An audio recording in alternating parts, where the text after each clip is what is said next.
Ecclesiasticus Chapter 22. A slothful man is compared to a filthy stone, and everyone will hiss him out to his disgrace.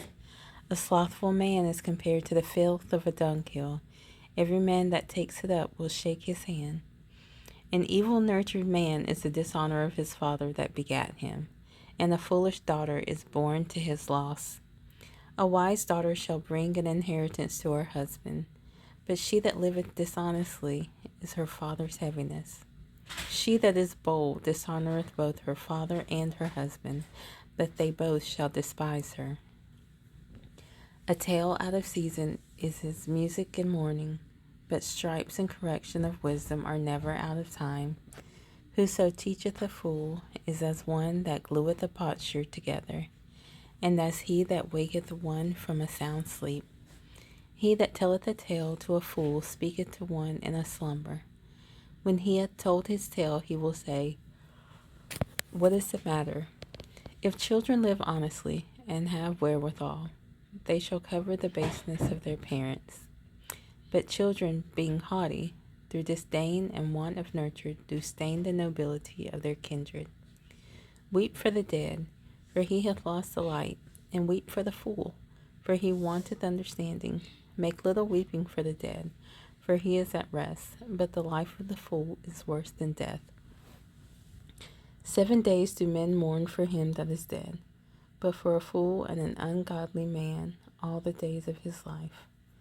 Talk not much with a fool, and go not to him that hath no understanding. Beware of him lest thou have trouble, and thou shalt never be defiled with his fooleries. Depart from him, and thou shalt find rest, and never be disquieted with madness. What is heavier than lead?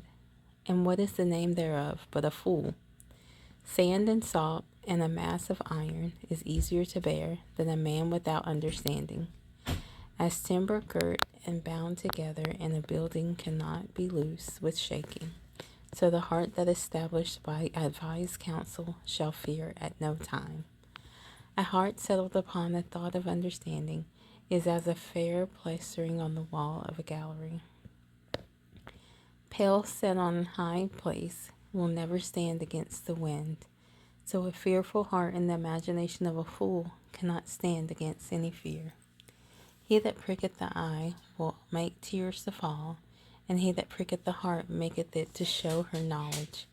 Whoso casteth a stone at the birds frayeth them away, and he that upbraideth his friend breaketh friendship.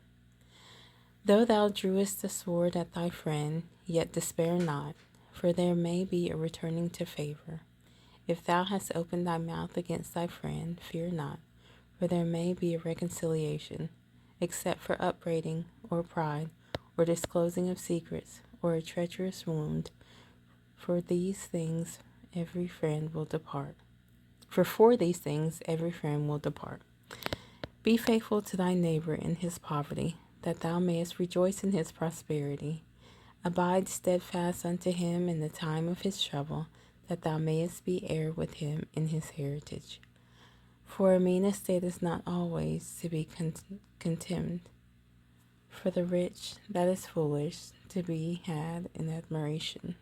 As the vapor and smoke of a furnace goeth before the fire, so reviling before blood. I will not be ashamed to defend a friend, neither will I hide myself from him. And if any evil happen unto me by him, every one that heareth it will beware of him. Who shall set a watch before my mouth, and a seal of wisdom upon my lips, that I fall not suddenly by them, and that my tongue destroy me not?